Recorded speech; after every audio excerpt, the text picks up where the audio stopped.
Boa noite, meus irmãos, tudo bem com vocês? Nós estamos aqui nesse momento para engrandecer o nome do Senhor Jesus e eu gostaria que você participasse desse momento conosco, que você na sua casa possa engrandecer a Ele e agradecer a Ele por tudo que Ele tem feito por nós, por todo o cuidado dEle, pela salvação que Ele nos dá de graça, que Ele seja engrandecido nesse momento.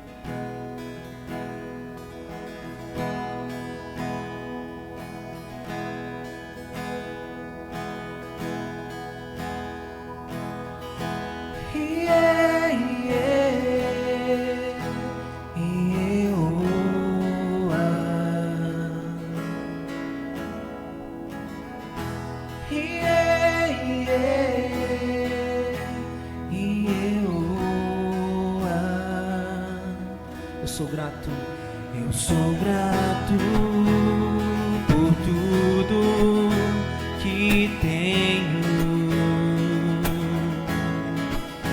o tesouro maior desse mundo me foi dado como herança eterna.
Te adoramos, Senhor Jesus.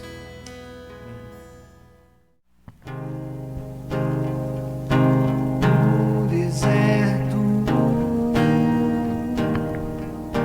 de quem eu fui, eu tinha sede. Veio Cristo e tudo se fez.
o que vejo no escuro, o que escondo do mundo no meu coração. Espalha o barro que ainda faltava, abre a janela pra luz me encontrar. O que Cristo oferece, Ele é luz do mundo, água viva, Cristo, Ele é Cristo, Ele é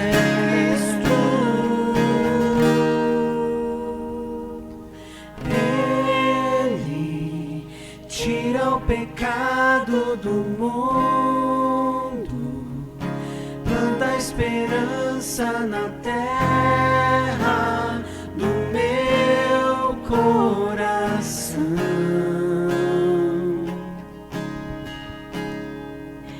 Cristo, pão que alimenta o faminto, vinho esmagado e servido na cruz para todo cansado, que Cristo oferece, Ele é.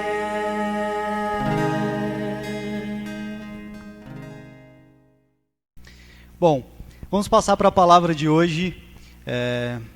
Antes de nós já lermos o texto que foi separado para hoje, eu gostaria de fazer uma pergunta para você. Você se lembra quando foi a última vez que você foi generoso com alguém? Você se lembra a última vez que alguém foi generoso com você? A generosidade, o ajudar um ao outro, é algo muito interessante, mas ele não é exclusivo à fé cristã. Ele não é exclusivo ao cristianismo, né? Mas o que a palavra de Deus nos diz sobre sermos generosos? Como a Bíblia nos orienta a sermos generosos à luz da palavra de Deus? Nós estamos vivendo um tempo onde muitos irmãos têm passado necessidade. Muitos irmãos estão diante de situações difíceis. Como nós devemos agir diante dessas situações? Como nós devemos socorrer o necessitado? E quando nós formos socorrer esses necessitados, como deve ser feito? Será que quando nós socorrermos esses necessitados, nós devemos esperar algum benefício em troca? Alguma notoriedade por ter feito uma boa ação?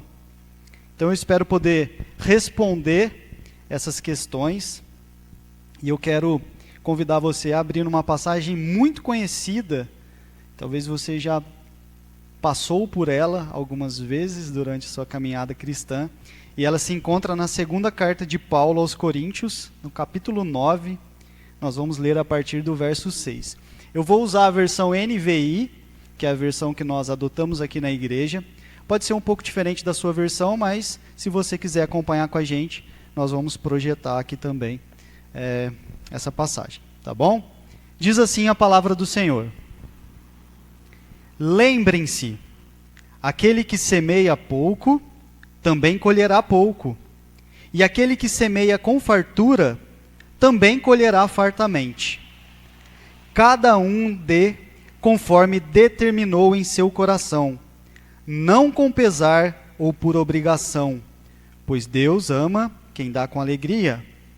E Deus é poderoso para fazer que lhe seja acrescentada toda a graça, para que em todas as coisas, em todo o tempo, tendo tudo o que é necessário, vocês transbordem em toda boa obra.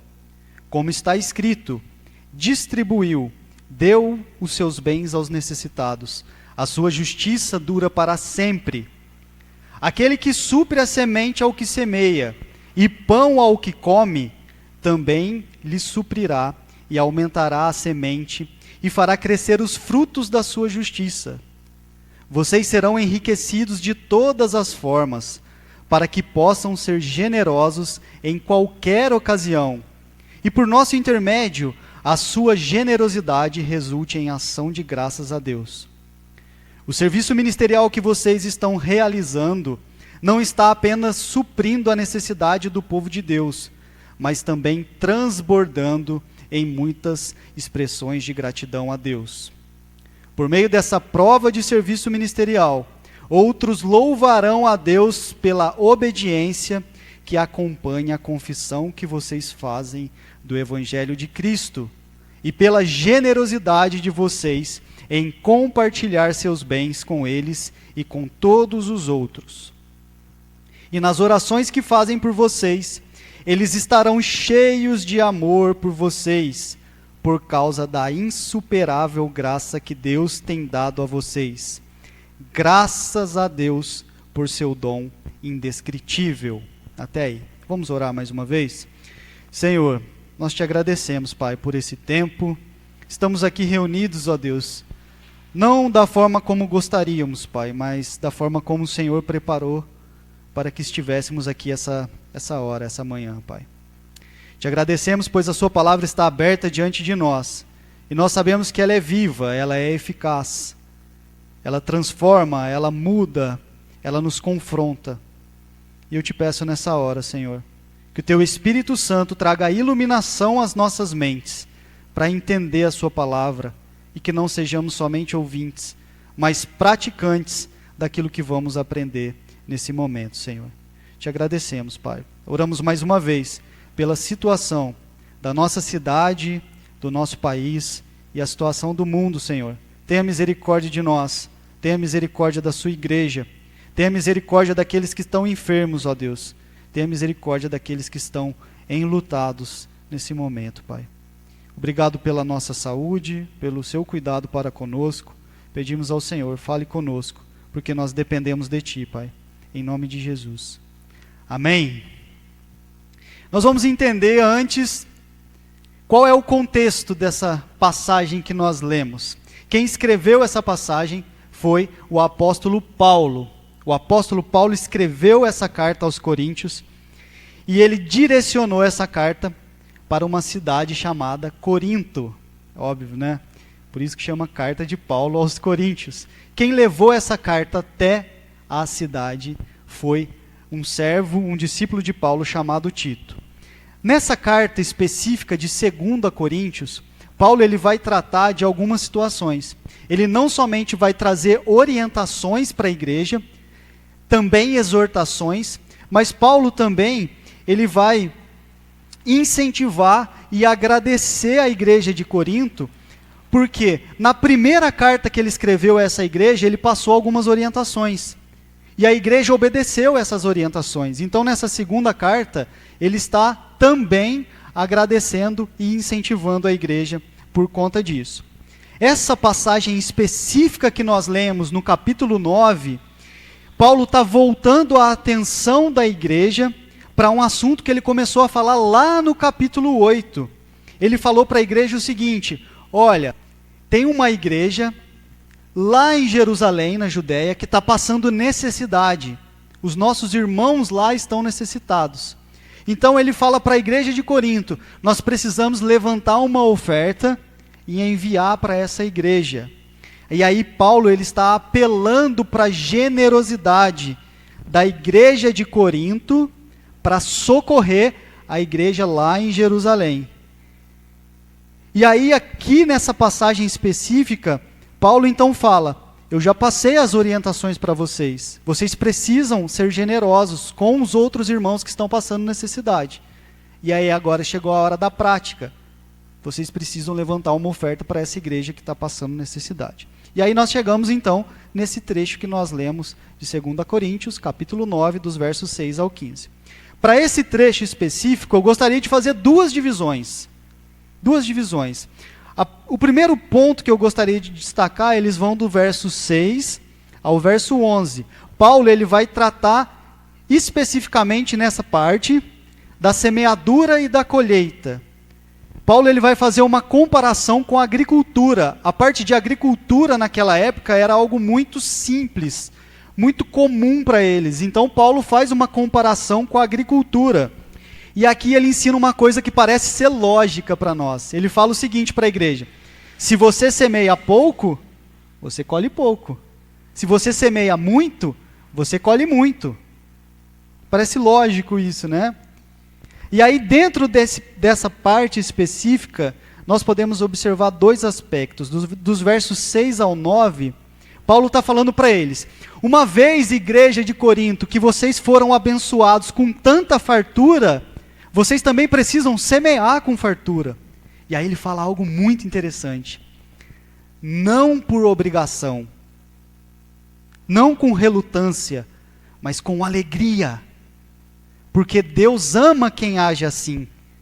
E aí no verso 9, ele evoca o Salmo 112, 9, falando para eles: assim está escrito. E aí ele fala: os seus atos de generosidade, eles vão durar para sempre, eles vão ter efeitos duradouros. E depois ele continua, dos versos 10 e 11, lembrando o povo, lembrando a igreja, que quem tem suprido a igreja em todos os aspectos, tanto na fartura da semente, quanto na fartura da colheita, é Deus. Deus é quem tem suprido com abundância a igreja. E aí Paulo os orienta: da mesma maneira que vocês estão sendo supridos com abundância, sejam generosos também com abundância, não retenham as bênçãos para vocês. E o segundo ponto que eu quero destacar vai do verso 12 ao 15, onde Paulo ele vai falar quais são os resultados dessa generosidade. Paulo vai falar para eles assim, ó: se vocês agirem com generosidade, vocês vão colher alguns resultados. O primeiro resultado deles está no verso 12, que as necessidades dos fiéis seriam supridas. Um outro resultado: a igreja que foi ajudada, a igreja de Jerusalém, agradeceu a Deus por isso.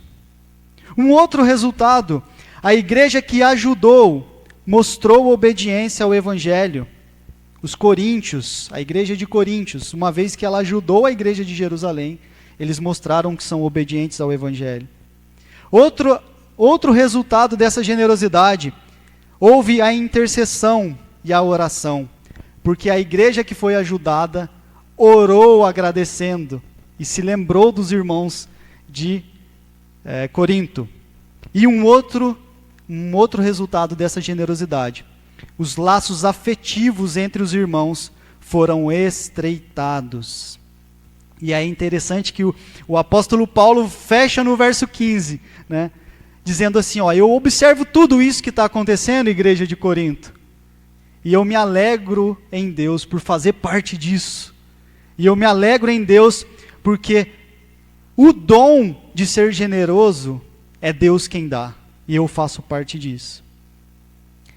Uma vez que nós já entendemos todo o contexto que essa situação está se passando nessa passagem que nós lemos,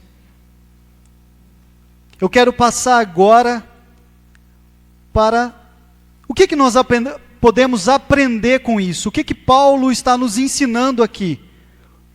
Qual o ensinamento dessa passagem?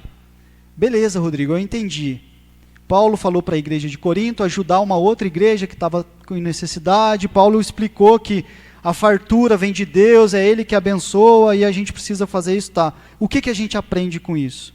Primeiro, eu gostaria de trazer talvez o grande e principal ensinamento dessa passagem, que é o seguinte: a nossa generosidade vai resultar em adoração e ação de graças a Deus, o que no final vai resultar em glória ao seu nome. Não importa se nós estamos ajudando ou se nós estamos sendo ajudados. O final de tudo deve resultar em glória a Deus. 1 Coríntios capítulo 10, 31 vai dizer: assim, quer vocês comam, quer bebam, ou façam qualquer outra coisa, façam tudo para a glória de Deus. Esse é o propósito de você existir. Esse é o propósito de eu existir. Nós existimos para glorificar a Deus. O pastor falou sobre isso no começo do culto. Nós existimos para dar glórias a Deus. Esse é o nosso propósito. A humanidade foi criada para isso. Então, ser generoso com alguém resulta em glória a Deus. E nós, quando somos generosos, nós estamos glorificando a Deus também. Nós podemos aprender também que nós não podemos ser avarentos. O texto é muito claro em nos ensinar a sermos generosos. Nós não podemos reter as bênçãos que temos recebido de Deus. Não podemos.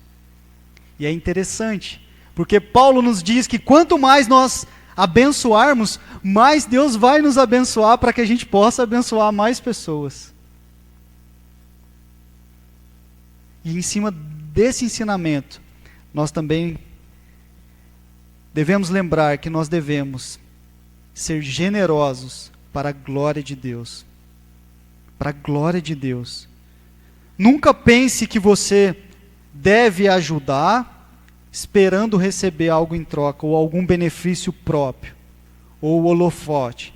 Mateus capítulo 6 é muito claro quando ele diz, quando você for fazer algo, que a sua mão esquerda não saiba o que a direita faz. Mateus capítulo 6, verso 24 também vai dizer, ninguém pode servir a dois senhores, pois odiará a um e amará o outro, ou se dedicará a um e desprezará o outro. Vocês não podem servir a Deus e ao dinheiro.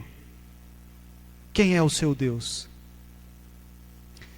O problema não é ter dinheiro. Provérbios vai dizer que o amor ao dinheiro é a raiz de todos os males.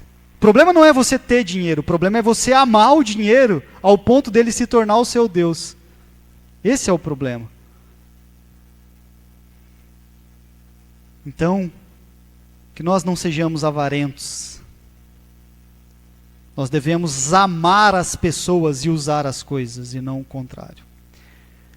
Uma segunda coisa que nós aprendemos também dessa passagem é que nós devemos ser generosos com os nossos irmãos, porque isso vai trazer a unidade para a igreja.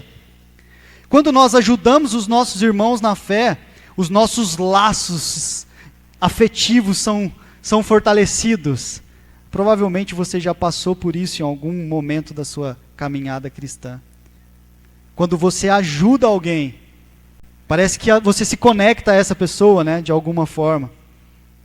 1 João capítulo 3, verso 17 e 18 vai dizer assim, se alguém tiver recursos materiais e vendo seu irmão em necessidade não se compadecer dele, como pode permanecer nele o amor de Deus?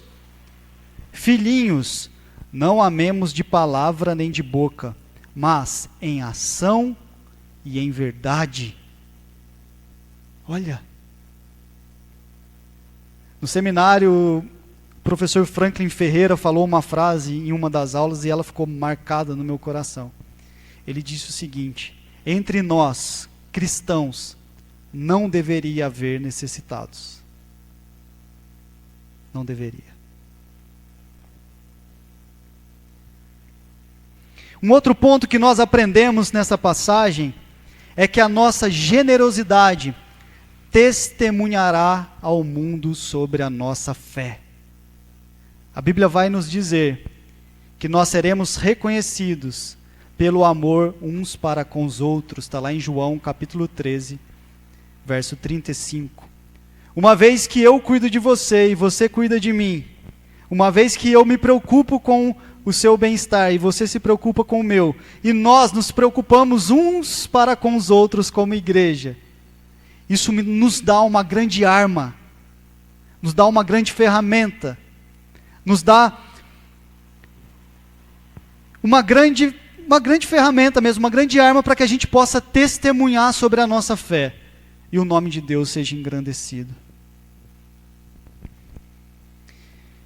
Nessa passagem nós poderíamos abordar ainda mais outros princípios, mas eu acredito que esses já sejam os suficientes para que a gente possa se perguntar agora, nesse momento: como eu coloco isso tudo em prática? Eu entendi que nessa passagem específica, Paulo está ensinando a igreja de Corinto a ser generosa com a igreja em Jerusalém. Paulo está ensinando a igreja de Corinto que o fato deles terem abundância em suas colheitas vem de Deus, porque é Deus quem dá a semente e é Deus quem dá a colheita. Paulo está dizendo que uma vez que eles ajudam os irmãos necessitados, Deus é glorificado. E nós aprendemos que se nós conseguirmos fazer isso, Deus vai ser glorificado, os nossos laços vão ser estreitados, nós vamos dar testemunho da nossa fé, nós vamos colher muitas bênçãos para as nossas vidas. Mas beleza, como eu coloco isso em prática? Como, Rodrigo, na prática a gente pode viver isso? Como vocês sabem, e basta nós olharmos para o lado. Estávamos até conversando esses dias, né? Estava conversando com o pastor. Antes da pandemia, nós estávamos acostumados a termos cerca de 100, 110 pessoas, às vezes um pouco menos, às vezes um pouco mais, por domingo. E aí nós ficamos vários meses sem ter cultos. E aí nós voltamos agora. Temos, 15 pessoas na igreja. Nós estamos vivendo um tempo de dificuldades. A pandemia trouxe uma dificuldade mundial. Nós estamos vivendo tempos difíceis. Tempos inimagináveis. Várias incertezas têm assolado nossos corações, né? Nós temos hoje não só um problema de saúde, mas nós temos também um problema econômico. Várias pessoas perderam o emprego. Várias pessoas tiveram seus rendimentos reduzidos por 50%, 30%, 20%, 10% do que ganhavam. E se você não for uma dessas pessoas, eu tenho certeza que você conhece pelo menos uma pessoa que está passando por isso. E a pergunta que eu quero fazer agora, então, é como nós podemos colocar em prática esse ensinamento de sermos generosos com o próximo? Como? A primeira coisa que eu gostaria de te dizer é: analise a situação dos nossos irmãos e então haja. Procure conhecer a necessidade dos seus irmãos na fé. E você pode fazer isso de duas formas.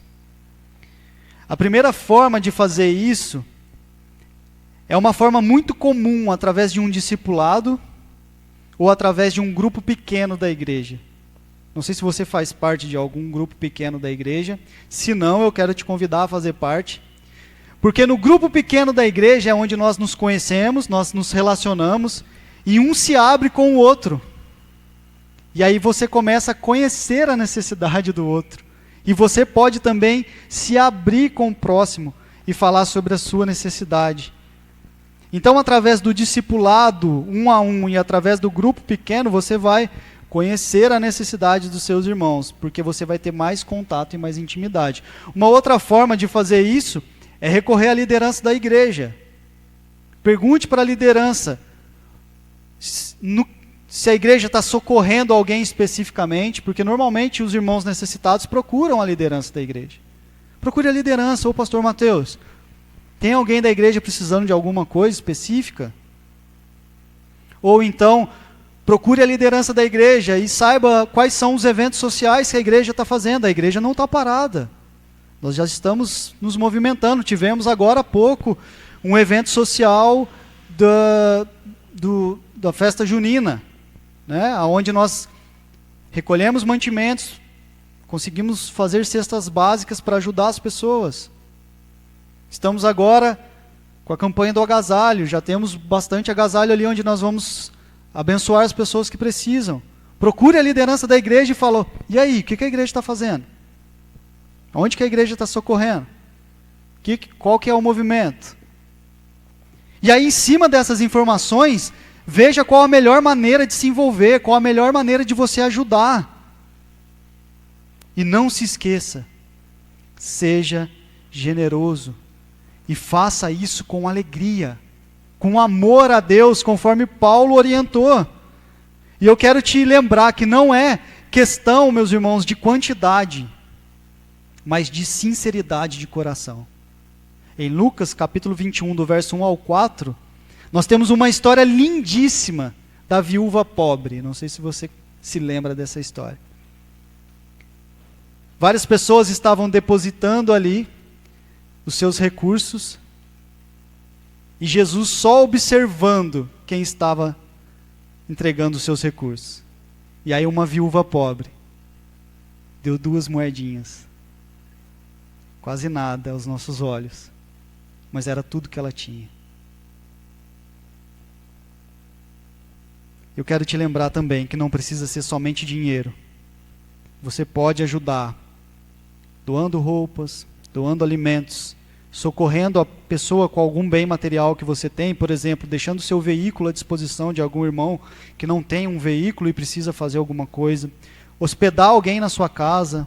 Enfim, nós podemos servir de várias maneiras. Um outro ponto que nós podemos colocar em prática é que nem sempre as pessoas têm necessidades materiais.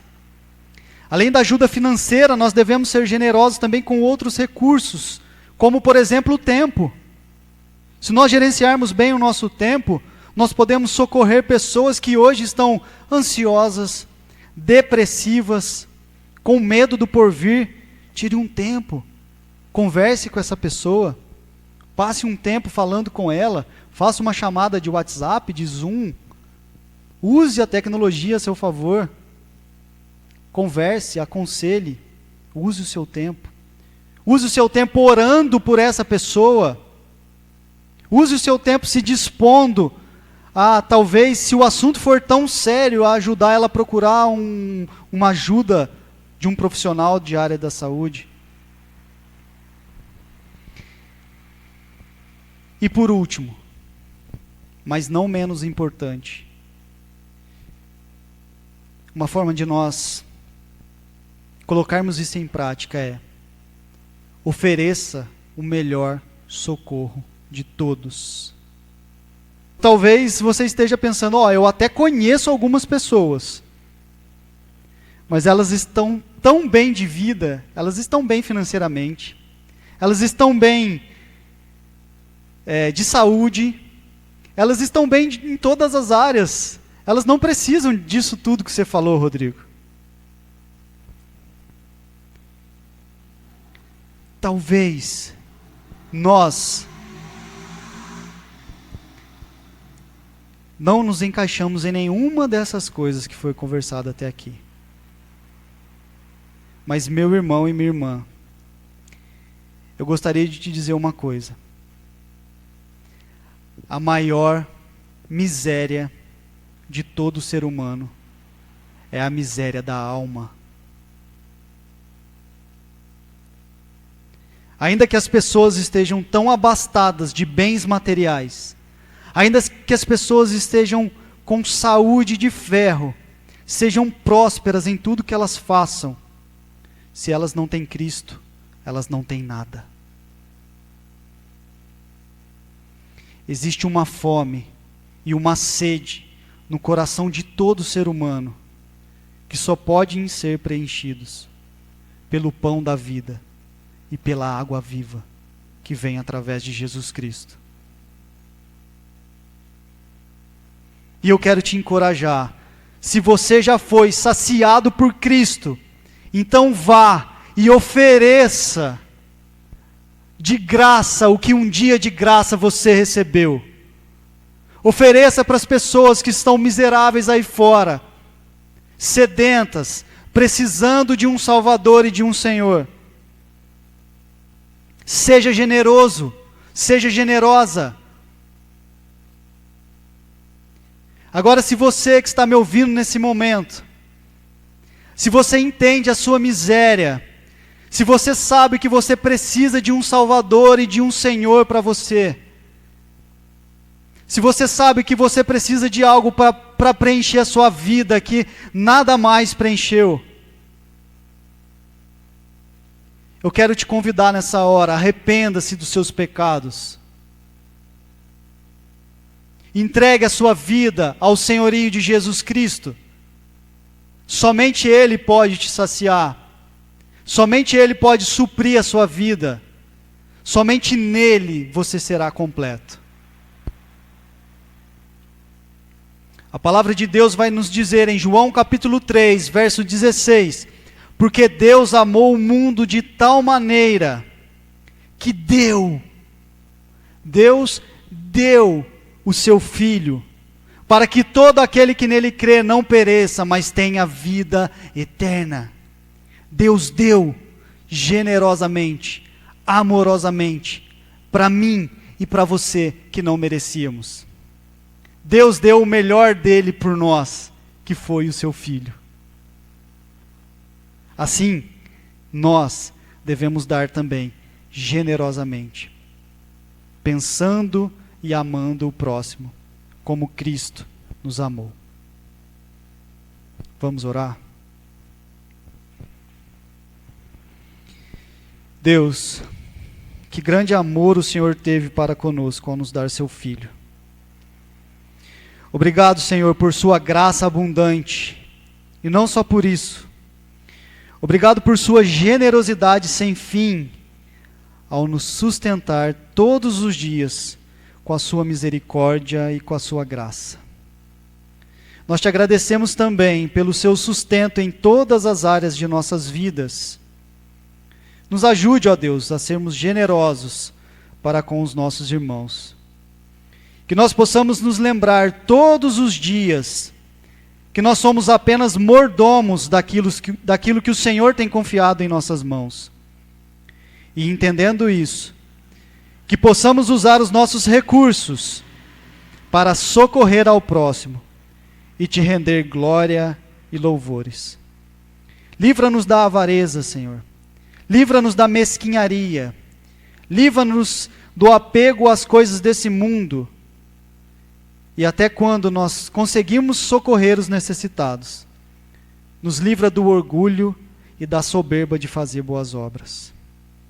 Senhor, nos dê corações generosos e amorosos e nos use para a sua glória.